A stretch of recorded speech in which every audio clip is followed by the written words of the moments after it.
Welcome to Joydeep Chowdhury explores. Wedding photography কিন্তু অনেক বড় একটা জোনার, প্রচুর বিষয়, প্রচুর ইস্যুস ইনভলভড আছে, সবটা আলোচনা করা তো সম্ভব নয়। আজকে আমি পার্টিকুলার একটা পয়েন্টেই বলতে চাই, দ্যাট ইজ প্রাইসিং।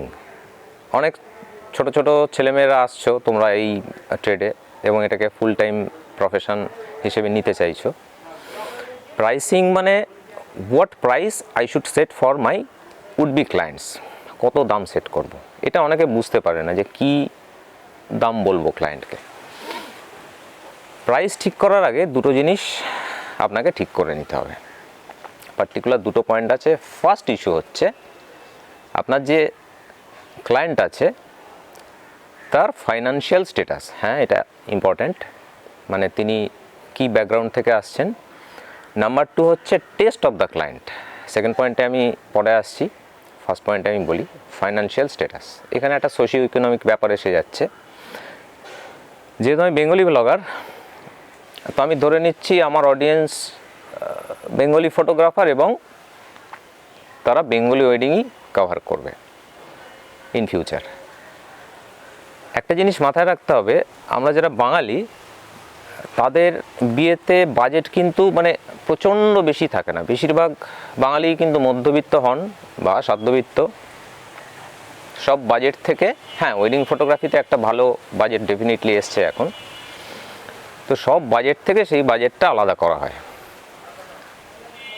এবার আমি কি প্রাইস সেট করব, এইখানে আপনাকে সবার আগে আমি যেটা বলছিলাম যে অডিয়েন্সটা সেট করতে হবে, যে আমি কোন ধরনের ক্লায়েন্টের জন্য ওয়েডিং ফটোগ্রাফিটা করতে চাইছি।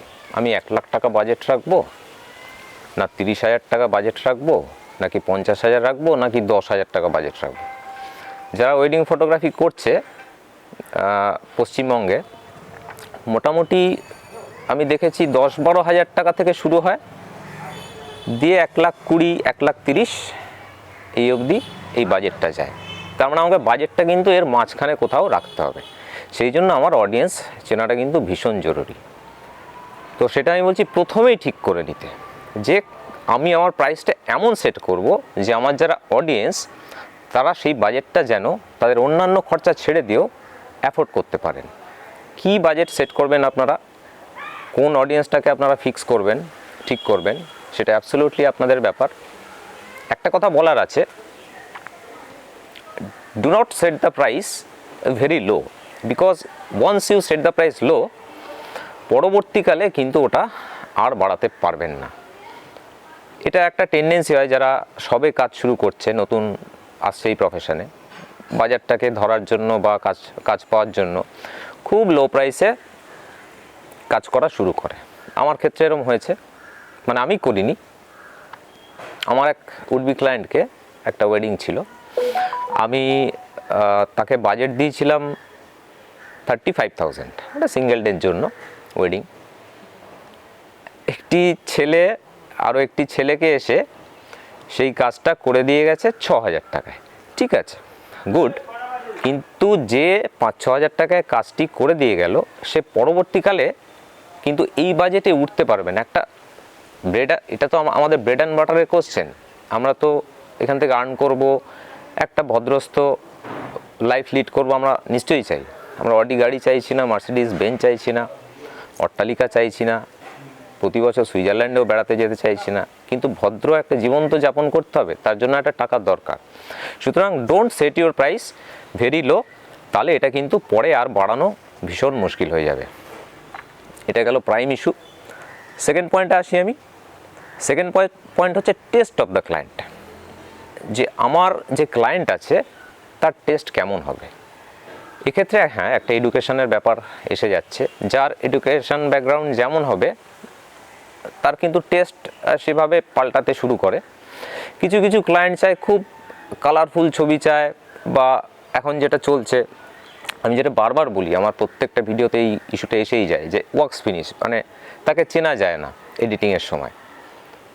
আরেকটা ফটো হয়, মানে ফটোগ্রাফি হয়, যেখানে ক্লায়েন্ট একদম ক্যান্ডিড ফটোগ্রাফি চাইছে, হাসি খুশি ছবি, তরতাজা ছবি। এটাও আপনাকে ঠিক করতে হবে যে আমি কোন অডিয়েন্সের জন্য, কোন টেস্টের অডিয়েন্সের জন্য আমি আমার প্রাইসটা রাখবো, এবং আমি এদের জন্যই কাজ করব।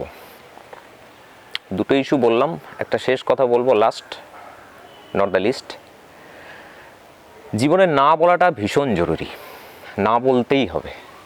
একবার একটা প্রাইস বলে দেওয়ার পরে যেটা হয়, ক্লায়েন্ট আপনার সাথে কিন্তু একটা বার্গেন করতে থাকে। 2-1 হাজার টাকা কমানোই যায়, বড় ইস্যু নয়, কিন্তু খুব বড় অ্যামাউন্ট যদি কম্প্রোমাইজ করে দেন তাহলে সেটা আপনার ব্র্যান্ডের ক্ষতি। তাই বলছি যে না বলতে শিখুন জীবনে। হ্যাঁ, এই কাজটা আমি করব না, এটা আমি পারবো না, কাজটা করলে হয়তো আমার 10,000 টাকা লাভ হতো, কিন্তু কাজটা আমি করব না।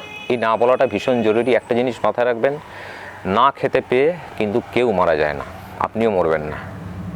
খুব ছোট্ট ভিডিও হলো আজকের, ধৈর্য ধরে শুনলেন। আশা করি এই ভিডিওটা আপনাদের যারা ওয়েডিংয়ে আসছেন প্রাইস সেট করতে কাজে লাগবে। আজকের মতো আসি, আলবিদা।